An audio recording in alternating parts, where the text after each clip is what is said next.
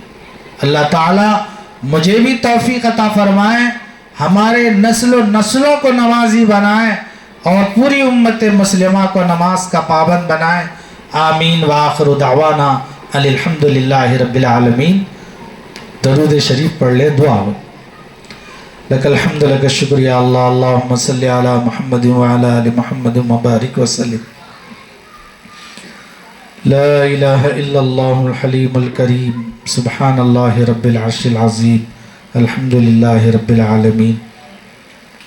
نسألک موجبات رحمتک وعزائم مغفرتک والغنیمت من کل بر والسلامت من کل اسم، لا تدع لنا ذنبا الا غفرتہ ولا ہما الا فرجتہ ولا دینا الا ادیتہ ولا مریضا الا شفیتہ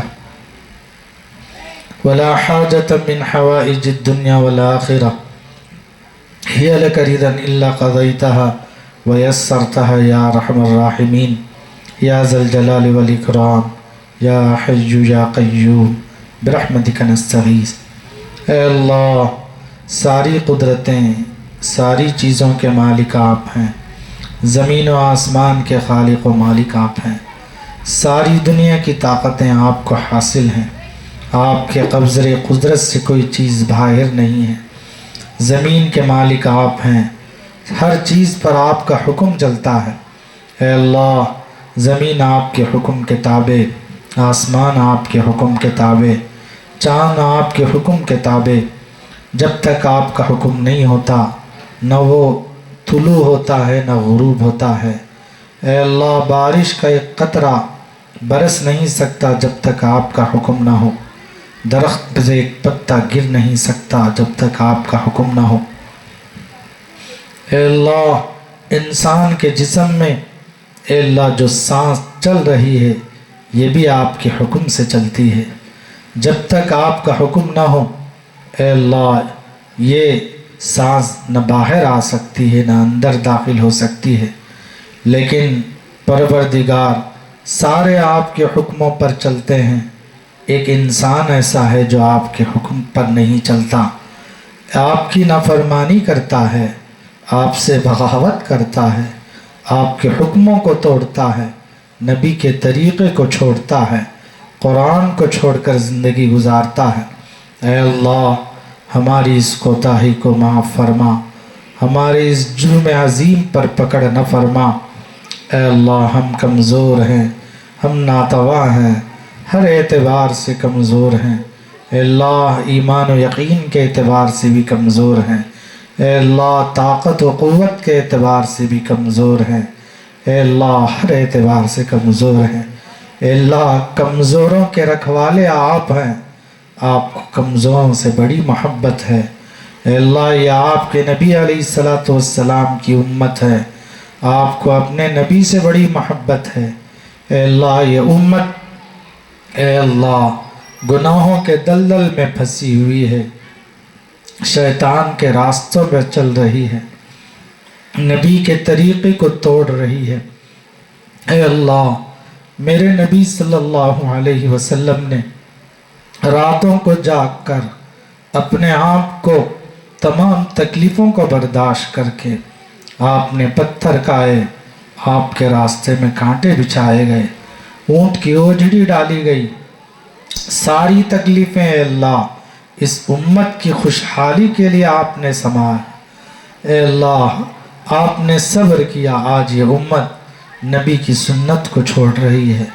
اے اللہ، آج ہماری زندگیوں سے سنتیں ختم ہوتی جا رہی ہیں، ہمارے گھروں سے سنتوں کا جنازہ نکل رہا ہے، کسی کو احساس بھی نہیں پروردگار۔ اے اللہ، دین کے نقصان کا احساس ہی نہیں رہا، دنیا چھوٹ جائے، مال کے نقصان پر ہمارے آنکھوں سے آنسو نکل جاتے ہیں، گھر کے نقصان پر آنسو نکل جاتے ہیں، اے اللہ اولاد کے نقصان پر آنسو نکل جاتے ہیں، لیکن نمازیں چھوٹ جائیں، دین کا نقصان ہو جائیں، قرآن چھوٹ جائیں تو ہم سے کوئی نقصان کا اثر احساس تک نہیں ہوتا۔ اے اللہ، اس بے حسی پر جتنا رویا جائے کم ہے، جتنا افسوس کیا جائے کم ہے، جتنا اپنے آپ کو ختم کیا جائے کم ہے۔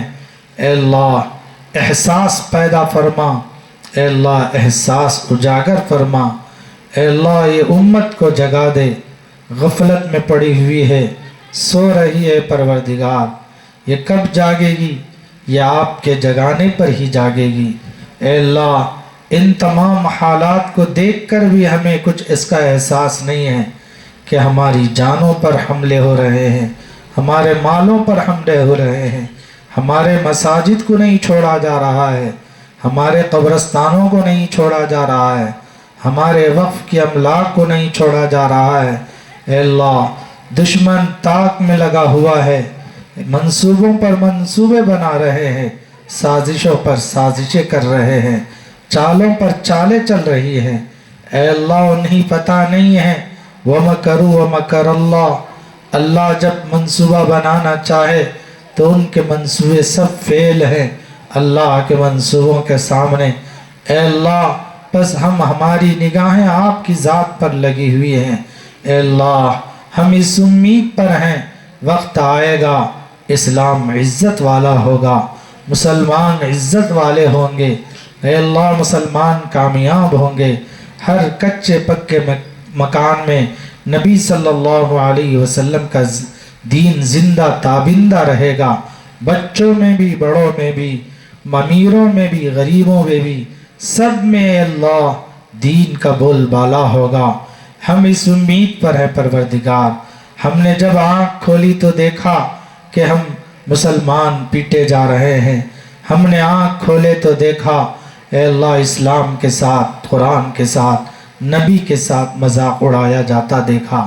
اے اللہ ہمیں یہ بھی دکھا دے کہ قرآن کیا ہوتا ہے، ہمیں یہ بھی دکھا دے نبی کی عزت کیا ہوتی ہے، نبی کا مقام کیا ہوتا ہے۔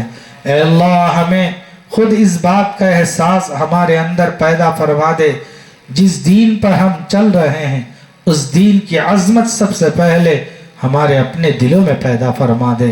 اے اللہ جس ایمان کے ہم بول والے ہیں، جس ایمان کے ساتھ ہم زندگی گزار رہے ہیں، اس ایمان کی حقیقت کا ہمیں خود اندازہ نہیں ہے۔ اے اللہ ہمارا ایمان اتنا کمزور ہے، اتنا کمزور ہے، گھر میں ہم بیٹھے ہوئے ہیں، اذان کی آواز آتی ہے تو ہمارا ایمان اتنا قوی نہیں ہے کہ اس آواز پر لبیک کہہ کر ہم تیرے دربار میں حاضر ہو سکیں۔ ہم دکان میں بیٹھے ہوئے رہتے ہیں، اذان کی آواز آتی ہے، ہمارا ایمان اتنا کمزور ہے، ہم گاہک کو پہلے دیکھتے ہیں، اللہ کی ندا کو ہم پیچھے ڈال دیتے ہیں۔ اے اللہ یہ بڑا گناہ ہے، یہ بڑا جرم ہے، اے اللہ اس جرم عظیم کو معاف فرما دے۔ اے اللہ روزی دینے والی ذات آپ کی ہے، دکانوں کے پاس گاہکوں کو بھیجنے والی ذات آپ کی ہے، دلوں کو پھیرنے والی ذات آپ کی ہے، کھلانے والے آپ ہیں، پلانے والے آپ ہیں، دینے والے آپ ہیں، آپ کے خزانے میں کسی قسم کی کوئی کمی نہیں ہے۔ اے اللہ اس امت کا یہ خوف نہیں ہے کہ یہ فاقوں میں مبتلا ہوگی، یہ رسوا ہوگی۔ اے اللہ خوف اس بات کا یہ ہے کہ ہمیں دین کا احساس نہیں ہوگا، ایمان کی قدر نہیں ہوگی، قرآن کا احساس نہیں ہوگا، قرآن کی عظمت اور اس کی قدر نہیں ہوگی۔ اے اللہ ہمیں معاف فرما دے۔ اے اللہ ہمیں بھی اے اللہ تیرے احکام پر چلنا آسان فرما دے۔ اے اللہ تیرے حکموں میں سب سے پہلا حکم نماز ہے۔ اے اللہ ہمیں نماز پڑھنے کی توفیق عطا فرما، ہماری مساجد کو نمازیوں سے آباد کر دے، محلے محلے کی جتنی مسجدیں ہیں، اے اللہ پورے ملک میں جتنی مسجدیں ہیں، دنیا میں جتنی مساجد ہیں، تمام مساجد کو نمازیوں سے آباد فرما۔ اے اللہ مسجدوں پر جو آپ کی رحمتیں اترتی ہیں، جو آپ کی برکتیں اترتی ہیں، ان رحمتوں اور برکتوں سے امت کو مالا مال فرما، محروم نہ فرما پروردگار۔ اے اللہ ہم محروم ہو رہے ہیں، ہمیں محروم نہ فرما۔ اے اللہ امت میں نماز کی پابندی کی توفیق عطا فرما، ہمارے بچوں کو نمازی بنا، ہماری عورتوں کو نمازی بنا، ہماری بچیوں کو نمازی بنا، بڑے بوڑھوں کو نمازی بنا، نسلوں میں اے اللہ نماز پڑھنے والوں کو، قرآن پڑھنے والوں کو، ذکر کرنے والوں کو، دین کی اشاعت کرنے والوں کو، دین پر چلنے والوں کو پیدا فرما۔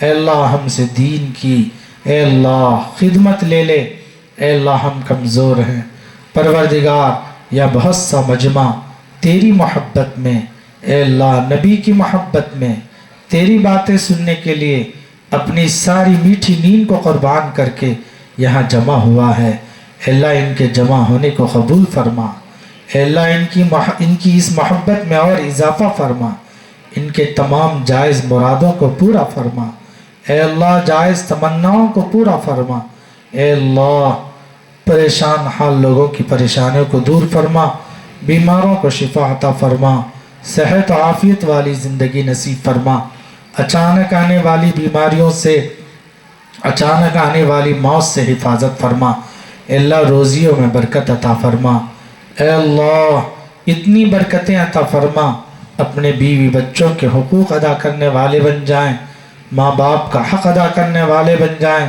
پڑوسیوں رشتہ داروں کے حقوق ادا کرنے والے بن جائیں، تیری راہ میں خرچ کرنے والے بن جائیں۔ اے اللہ اتنی برکتیں ہماری روزیوں میں عطا فرما، اے اللہ بے روزگاروں کو رزق حلال نصیب فرما، اے اللہ ہمارے نوجوانوں کی اے اللہ صلاحیتوں کو دین پر لگا۔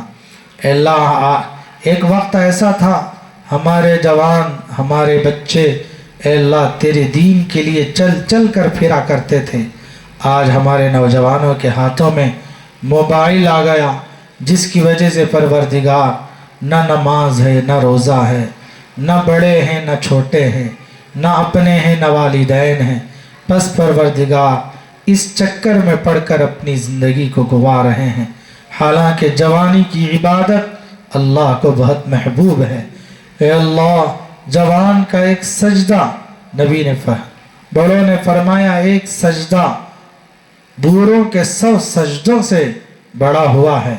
اے اللہ ہمارے جوانوں کو نماز پڑھنے والا بنا، اچھے اخلاق پیدا فرما، اے اللہ اچھے کردار نوجوانوں میں پیدا فرما، اے اللہ بڑے بوڑھوں میں بچوں پر شفقت و محبت کرنے والا بنا، اے اللہ ہمارے بچوں کو نیک بنا، با اخلاق بنا، با کردار بنا، اے اللہ بچوں کو غلط راستوں پر جانے سے اللہ حفاظت فرما۔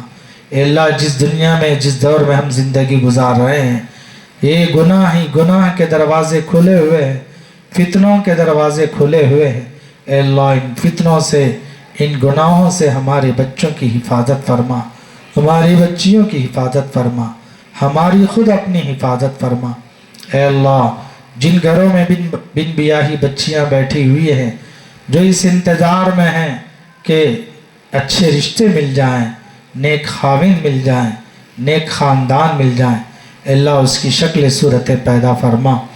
اے اللہ جو جہیز جیسی لعنت ہے، جو رسم و رواج ہیں، اے اللہ اس رسم و رواج کو ختم فرما، اس کی جگہ سنتوں کو قائم فرما، سنتوں کو زندہ فرما، سنتوں سے پیار عطا فرما، سنتوں سے محبت عطا فرما، نبی صلی اللہ علیہ وسلم سے محبت عطا فرما، اے اللہ سچی پکی محبت نصیب فرما، سچی پکی عقیدت نصیب فرما، آپ پر کثرت سے درود پڑھنا نصیب فرما، آپ کے طریقے کے مطابق زندگی گزارنا آسان فرما۔ اے اللہ بہت سے لوگ قرض میں مبتلا ہیں، اے اللہ قرض بہت بڑی بلا ہے، اے اللہ جس سے لوگوں کی نیندیں اجڑ رہی ہیں، اے اللہ بس تیری طرف نگاہ اٹھائے ہوئے ہیں کہ کہیں اس کی شکل مل جائے تو ہم اس سے چھٹکارا پا لیں۔ اے اللہ قرض والی بلا سے امت کی حفاظت فرما، سود سے حفاظت فرما، شراب سے حفاظت فرما، اے اللہ بڑے بڑے کبائر گناہوں سے حفاظت فرما، والدین کی اطاعت و فرمانبرداری کی توفیق عطا فرما، اے اللہ میاں بیوی میں محبتیں عطا فرما، خاندانوں میں محبتیں عطا فرما، الفتیں پیدا فرما، اے اللہ نیک زندگی عطا فرما، تقوی والی زندگی نصیب فرما، رضا والی زندگی نصیب فرما، اے اللہ دنیا میں بھی بھلائی مقدر فرما، آخرت کی بھی بھلائی مقدر فرما۔